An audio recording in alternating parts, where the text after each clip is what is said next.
अब रिज्क मिल रहा है, लेकिन क्या ये सिर्फ याद सैयदा है या इस याद से मैंने कुछ हासिल करना है?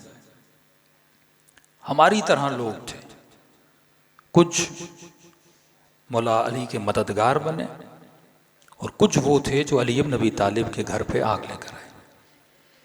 अच्छा, ये नहीं कि कुछ ने रसूल की बातें सुनी थी, कुछ ने नहीं सुनी, सब ने सुनी।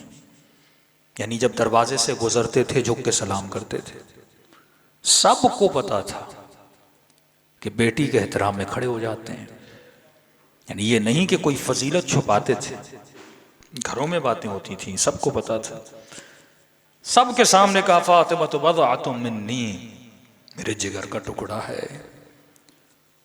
यानी पूरे मक्के और मदीने में अगर कोई बीबी जाहिदा थी, आबिदा थी, फाजिला थी, आलिमा थी, वो सैयदा फातिमा तो ज़हरा थी। कुरान की तफसीर बयान किया करती थी। खवातीन अगर अहकाम पूछना चाहती थी तो किसके दर पे जाती थी? यानी सहाबियात अगर किसी के दर पे जाती थी वो सैयदा फातिमा तो ज़हरा थी। यानी इल्म के एतमार से किसी से पोशीदा नहीं थी। तभी कहते हैं दुश्मन ने जब प्लानिंग की कि अली के घर पे हमला करना है, तो दुश्मन की प्लानिंग में सैयदा तो थी नहीं। यानी उनके जहन में भी ये नहीं आ सकता था कि जो बीबी कभी घर से नहीं निकली, नाबीना घर जाता है तो अपने वालिद गिरामी को यह कहती हैं कि बाबा अगर वो नहीं देख रहा तो क्या हुआ, फातिमा तो देख रही है।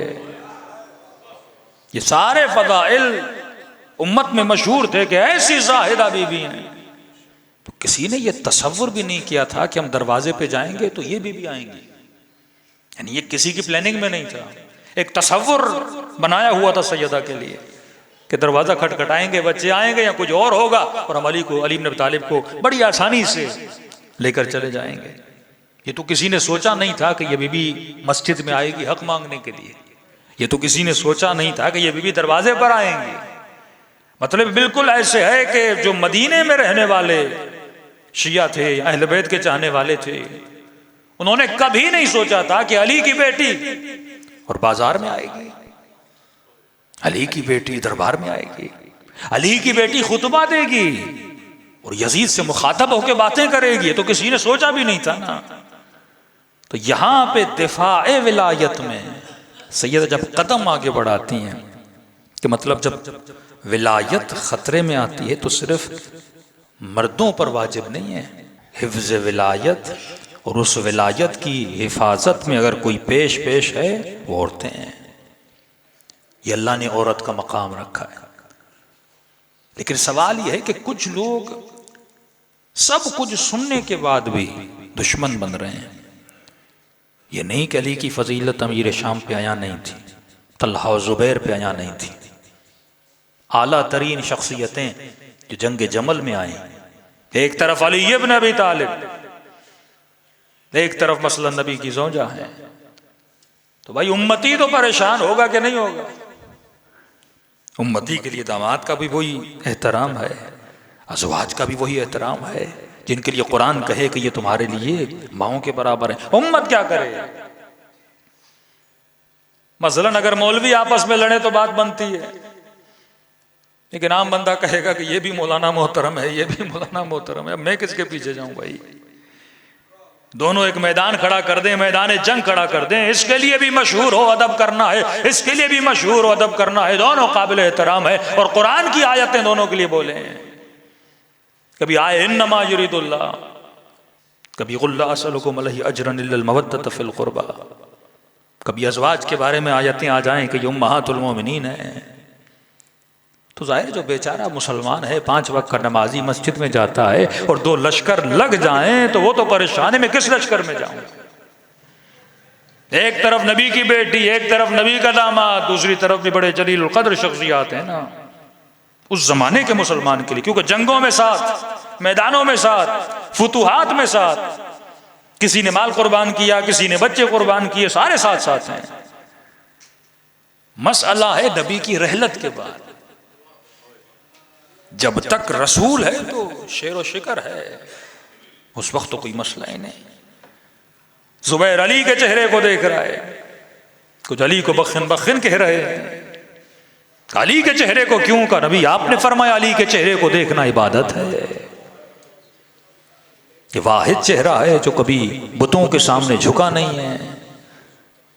जिक्र अली इबादत, अली का जिक्र इबादत है। जिक्र करते थे मौला अली का।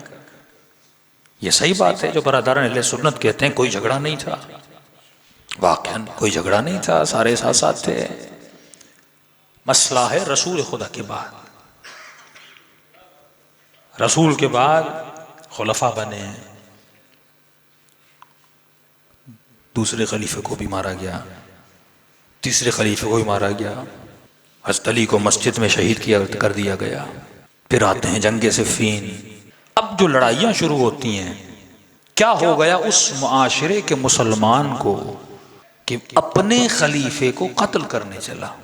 हम आज तो कसीदे बयान करते हैं, वो खिलाफत राशिदा के हों या हम शिया विलायत अली रज़ी की बात करें, तो वो मुआशरा कैसा था? एक ऐसा मुआशरा जो खलीफा कुश बना, खलीफे को कत्ल करने लगा। यानी पहली खिलाफत से हटें और दूसरी खिलाफत, तीसरी खिलाफत, चौथी खिलाफत, और इमाम हसन को पांचवी खिलाफत भी माना जाता है, खिलाफत राशिदा में लाता है। यानी एक भी ऐसा खलीफा नहीं जैसे हम ये बोलें कि अमेरिका ने आके मारा था, मुसलमानों ने मारा, कलमा पढ़ने वालों ने मारा। और ऐसा भी नहीं कि एक बंदे ने मारा। तीसरी खिलाफत में देखें पूरे मुसलमानों का एक हुजूम है, यहां तक कि जोजा बचाना चाहती हैं और उनकी उंगलियां तक काट दी जाती हैं। एक अजीब सा मुसलमानों में। तो ये इख्तलाफ सिर्फ आज का नहीं है। अगर आदमी तारीख पढ़े तो उस जमाने के मुसलमानों के एहतराम को क्या हुआ। आज का मुसलमान सदियों के बाद नारे मारता है, लेकिन उस जमाने का मुसलमान, और ये भी बात नहीं कि दूसरी खिलाफत तीसरी खिलाफत, अली जैसे इमाम को भी शहीद कर दिया गया। बात सिर्फ असहाब की नहीं है, बात सिर्फ औलाद की नहीं है। मतलब असहाब को भी कत्ल किया, औलाद को भी कत्ल किया। और बाज वाकयात में अगर अज़वाज को देखा जाए तो उनमें से भी किसी को कत्ल कर दिया गया। और ये कौन है? मोहम्मद की उम्मत के कलमा गो, कलमा पढ़ने वाले। तो असल जो कुरान इंसान को समझाना चाहता है कि 70% ऑफ कुरान जो है वो जिक्र बनी इसराइल है।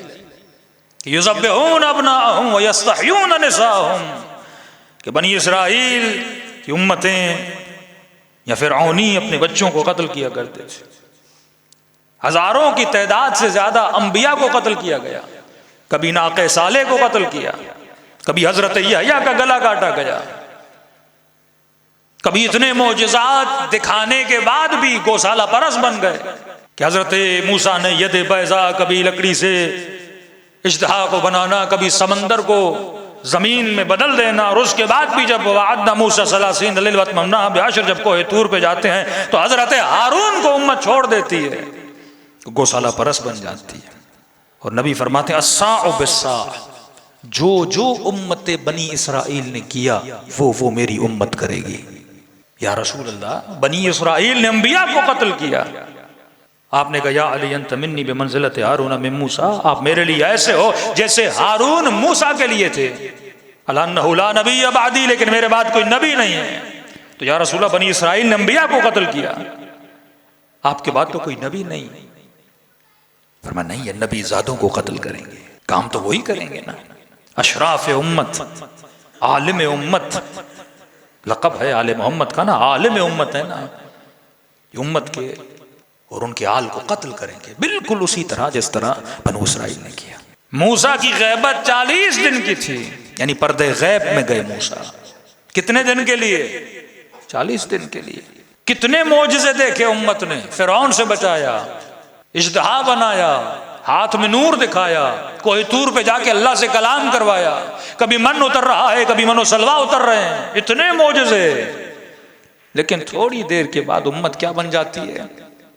वहीं पे पलट जाती है। मतलब उसी जहालत में चली जाती है जिस जहालत से इसको मूसा ने क्या किया था, निकाला था। गौशाला परस्त, मैं कई मजालिस में बयान कर चुका हूं। कभी जब तक आप तारीख में सोचेंगे नहीं, हिदायत नहीं मिलेगी। तभी का तफक्कुर साआ, अफ़ज़लु मिन 70 सना इबादह। कुछ कहते हैं 1 घंटे का सोचना, लेकिन हम कहते हैं ना फी हाज़िहि स्साअह व फी कुल्लि साअह। कुछ तर्जुमा ये करते हैं इस घंटा नहीं, कहते हैं इस घड़ी और हर घड़ी। अत्तफ़क्कुरु स्साअह, 1 घड़ी का सोचना 70 साल की इबादत से अफजल है। बिन सोचे जो जिंदगी होती है ना, 70 साल बिन सोचे जिंदगी गुजर जाती है।